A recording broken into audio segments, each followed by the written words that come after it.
Okay. You're good.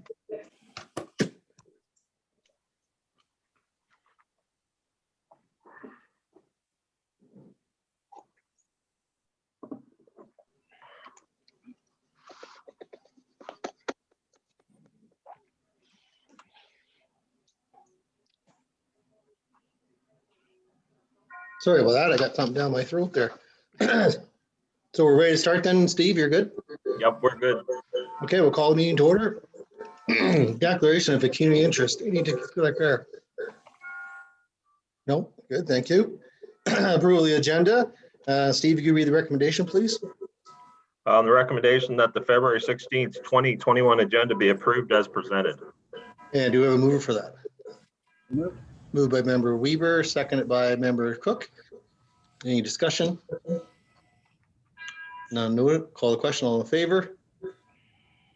And that carries with everyone. Thank you. Move on number 4, or yeah, number 4, please. Mr. McCauley, could you read the recommendation, please? Recommendation is that the minutes of the December 10th, 2020 Grand Bend Area Joint Sewage Board meeting be adopted as presented. And do we have a mover for that, please? Moved by member Dietrich, seconded by member Weaver. Any discussion? Call the question. All in favor? And that carries with everyone. Thank you. Correspondence. No correspondence, I understand, today. And presentations, delegations. There's no presentations or delegations scheduled. Staff reports. Mr. McCauley, do you want to go over that? Sure. Thank you, Mr. Chair. So for the board's information, I've prepared the 2020 year-end report. And with your permission, I'd just like to walk through it. Yep, feel free to go do so. I've kind of summarized it in my written report, but if we go right to the actual charts, the first one is the 2020 year-end financials. So financials generally, we were in a favorable position. The only real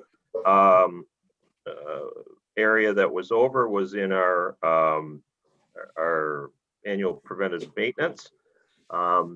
Just for the board's information, that line item, we always carried $10,176, which seems like an odd number. What it is $10,000 plus the net tax that the municipalities pay. That's how we get to that number. We pay 1.76%. And that is actually a number that is contained within our contract with Jacobs. And that is one of the items, actually the only item in this contract in Grand Bend that is reconciled with Jacobs at the end of the year. So we carry the 10,000 and then we get a reconciliation at the end of the year of what it actually costs. So this year it was $36,000. My original intention was to kind of highlight some of the bigger items within that list. But when you look at the list, there's a couple big items specifically later in the year with the UV system, but many of them are just normal wear and tear items, work on the generator, auger repairs to the grit separator, that weren't big items, but when they add them all up, that's what they add up to. So I did include at the back of the report an actual breakdown that we get from Jacobs that shows every single item that was charged to that account. The other thing I would note is that the Union Gas number is lower. Quite frankly, we chase that number based on their billing cycles and things. We may get another bill that will go into 2021, but at this point we need to cut it off and call it. So that's what we've done there. Hydro came right in where we expected. The electrical costs at the pump station were slightly higher. And other than that, things seem to fall in line. The chemicals and the laboratory sampling, those are basically contracted numbers as well. So that's the financial side of it. When we look at the flow summary, the next sheet, this flow summary is used to show the flows from 2020. Based on those flows, we calculate the percentages and the apportionments to each municipality. And that's what happens at the very bottom. And the very bottom line there of standing balance or credit, you can see that for this year, South Huron will have about a $67,000 credit against what they paid, and Lambton Shores will owe $8,000. And again, that's based on actual flows and how they are split. I will say for this year, we did notice some flows were obviously down, which is attributable to the global pandemic. The Pinery in particular was way down. They, for those that don't know, they didn't actually have their washrooms and things open this summer, so very limited use there. Their peak was 3,500 roughly, and normally that's about double that. So their numbers were down. Obviously, the Playhouse was down slightly. The motorsports were down slightly, but we expect that those flows will go back up next year. The next page is their final effluent numbers, and as you can see, there was one August ammonia number that was high, and I think I covered that in my last quarterly report, and that was just due to a mixer failure in the anoxic zone. Once the mixer was fixed, the numbers came down. And just a reminder, these are average monthly, so we test once a week and then we average for the monthly. So I can tell you in September, the first week was still high, and then by the end of September, we were down to those, one type numbers, which brings our average down, so that we were able to get in under the effluent limit. So just that one blip for the effluent criteria. And just again, remind the board, this criteria is very high. We are putting out some really good effluent. I'll say probably cleaner than most of the streams that we're going into. So the board, and I think the residents that contribute to that should be happy that we are bringing this sewage into such a low number. Most of our other plants would not meet these numbers based on the designs that they used a number of years ago. So the last page, which is new, which I thought maybe we could spend a few minutes on, is the capacity allocations, or where we are for capacity in both the plant and the pump station. So if we look at the sewage plant itself, at the top of the page, and I'll just go through this kind of slowly because it is new. So our total plant capacity is 2,473 cubic meters a day. That's average daily flow. Lambton Shores, based on our tri-party agreement, is allocated 64.7, 1,600 cubic meters, and South Huron 35.3%, which is 873 cubic meters. Based on that, I took the monthly flows, and based on the number of days, created the average daily flows.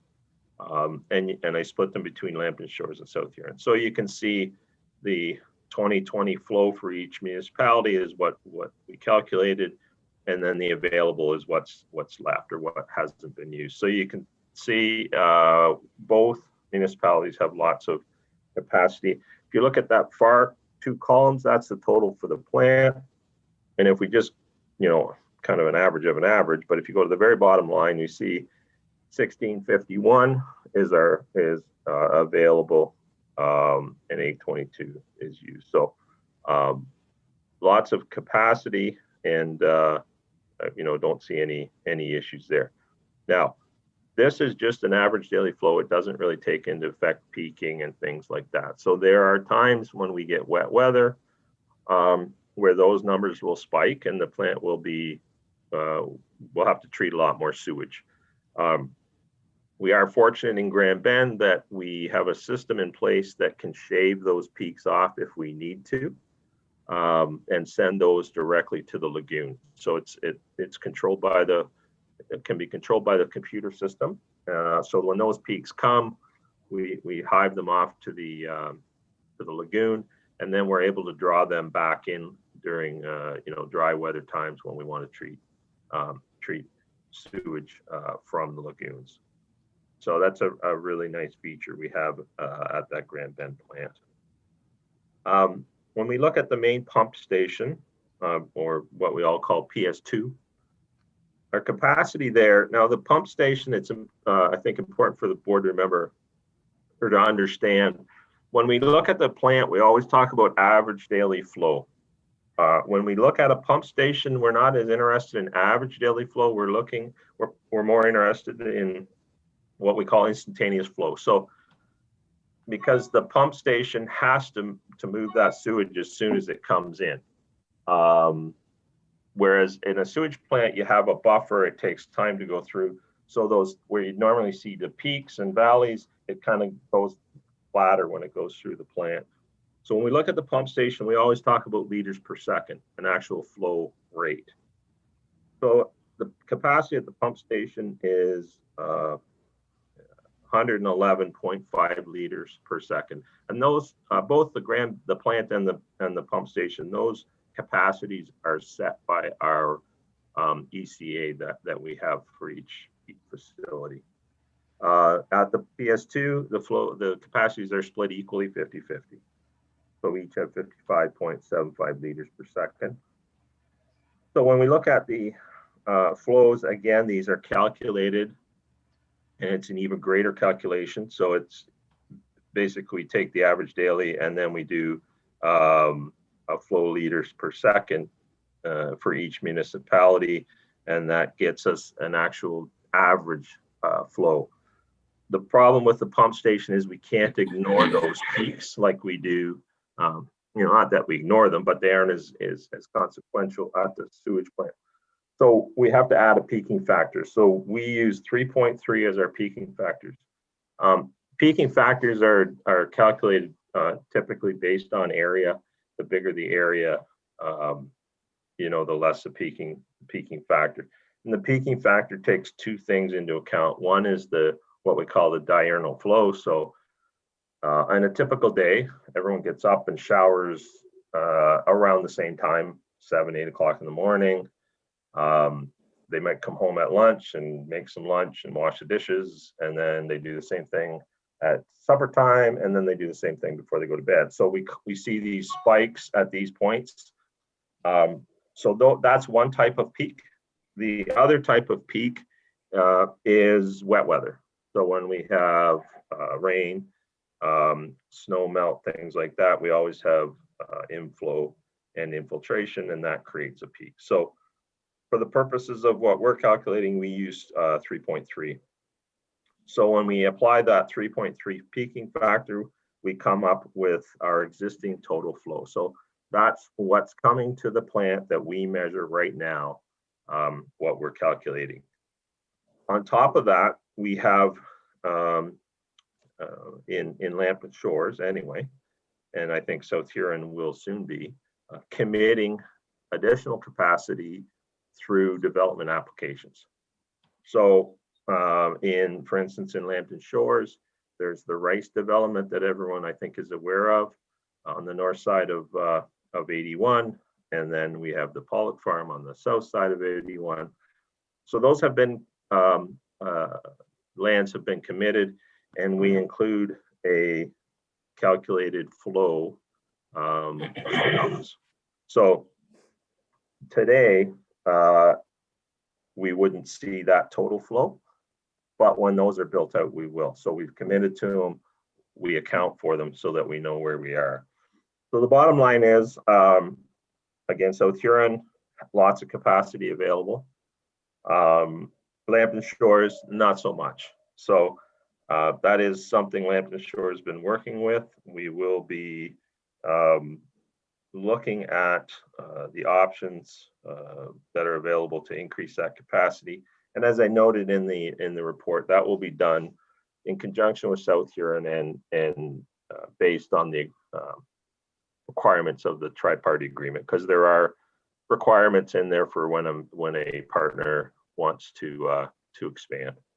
I did allude to some software that we're having that will help us better understand the flows going in there. As I said earlier, everything we have here is calculated. So it's calculated on a fairly average number, and we work it through, and we're using 3.3 as a peaking factor. So I know Member Vaughn was interested in this software that we have that we purchased. So I can tell you what it is. So in both Grand Bend Sewage Plant we have and our other plants, and I know South Huron has the same thing. We have a SCADA system that allows us to run the plants and monitor the operation of the plant.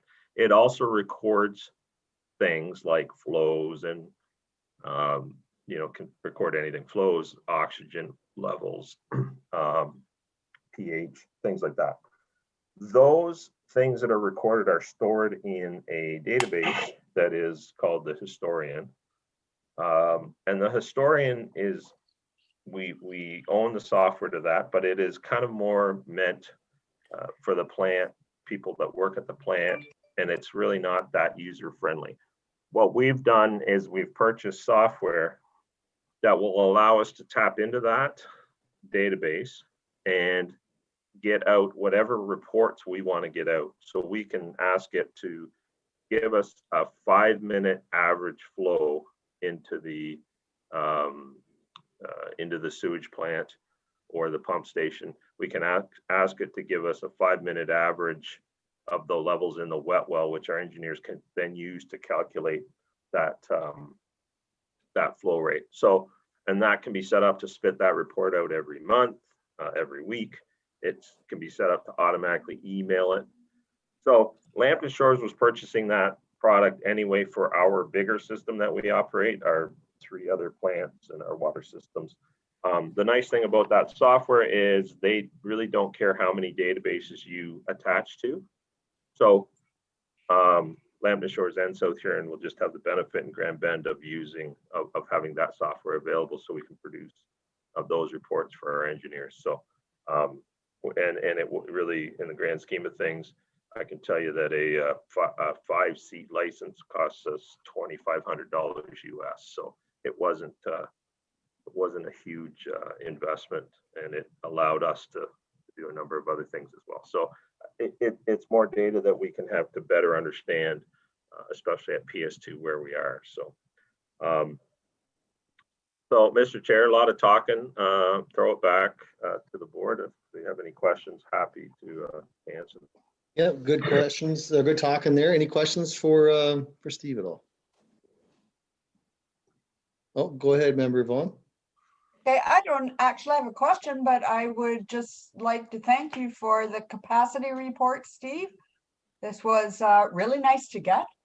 Nice to see that, we're able to really get down to managing each of the plant and the PS2. I was very happy to see the software idea in terms of getting even more granular, because it looks like PS2, we do have to think about ways forward on that. So want to thank you very much for presenting this to the board. It's great. Good job. Member Weber, go ahead.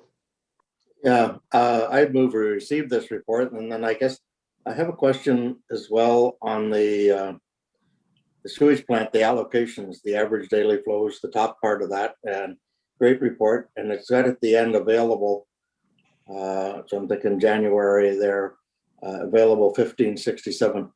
Some of that is committed though, is it not? Like I know it's on the pumping station, you have the committed allocated capacity. On the top report, we don't have how much of that is allocated to growth that's been approved.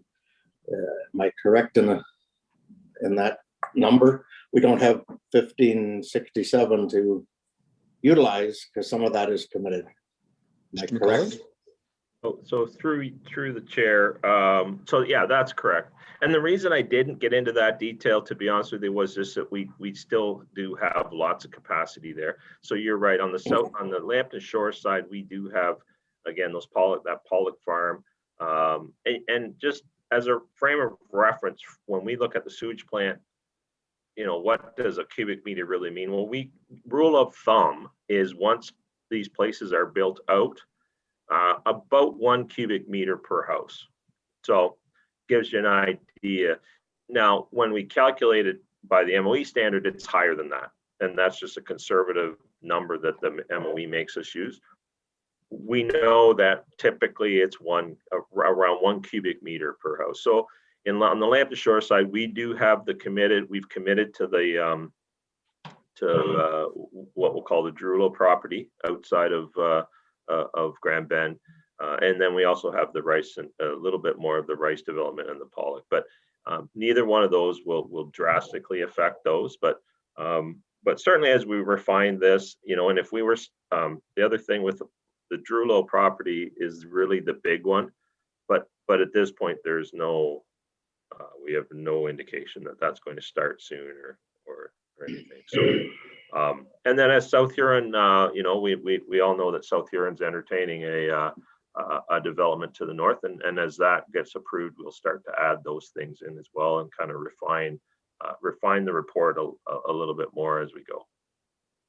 Great. Anything further, Member Weaver at all? Just if I could, just to follow up then, so our main capacity issues are with the BS2. Correct. For Lambton Shores, correct. Yes. Yes. Thank you. Thank you. Member Cook, go ahead. Thank you, Chair. So yeah, through to Steve. So our next upgrade then would be the PS2, Steve. If we were going to look at something to upgrade, would be the pumping station, because we do have capacity in the. So through you, Mr. Chair, yeah, that's what we see as being the next upgrade. Now, I can tell the board that we've been working with our engineer a little bit on this already. There may be an ability to actually re-rate that pump station. So if the board recalls, we did an upgrade to the pump station when we did the plant. It was basically a refurbishment. It didn't include capacity increase, but it did include new pumps, new pipes within the dry side, things like that. Anecdotally, looking at the numbers so far, we think there may be a way to get a little bit more capacity by just re-rating, which is strictly a paper exercise to the MOE. So that, and that won't be the ultimate solution. It might gain us another 10 or 20 liters a second. It isn't going to be, but for the cost of doing some paperwork, it may be something that we want to look at. The board may want to look at, and then the next upgrade after that would be physical work that would be fairly involved. So as we kind of shape that a little bit more, we'll be back to the board, to change that, to submit for that upgrade or that re-rating. We'll need a board approval to do that, and at that point, the two municipalities will have talked about who gets the capacity, who wants it. Again, that's all laid out in the tri-party agreement, so there isn't, the rules are set and we'll just follow those. So it should not be a huge undertaking. Good, thanks, Steve. Anything follow-up question with that, Member Cook? Any other questions for Mr. McCauley? Okay, not noting any. Very well. I'll ask Mr. McCauley if you could read the recommendation, please. So the recommendation is that report STB 01-2021 regarding the 2020 year-end report be received. And do we have a mover for that? Moved by Member Weaver, seconded by Member Vaughn. Any further discussion? Call the question. All in favor? And that carries with all. Thank you very much. Any other business from any members of the committee or Mr. McCauley under item 8? Okay, not noting any. No closed session.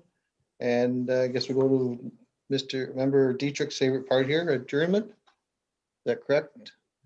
Moved by Deputy or Member Dietrich, seconded by Member Dave McGuire. Thank you. Any discussion? Well, the question, all in favor?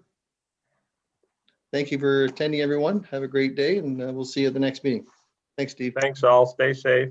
You too. Hi, guys. Thanks, everyone. Thanks. Good one.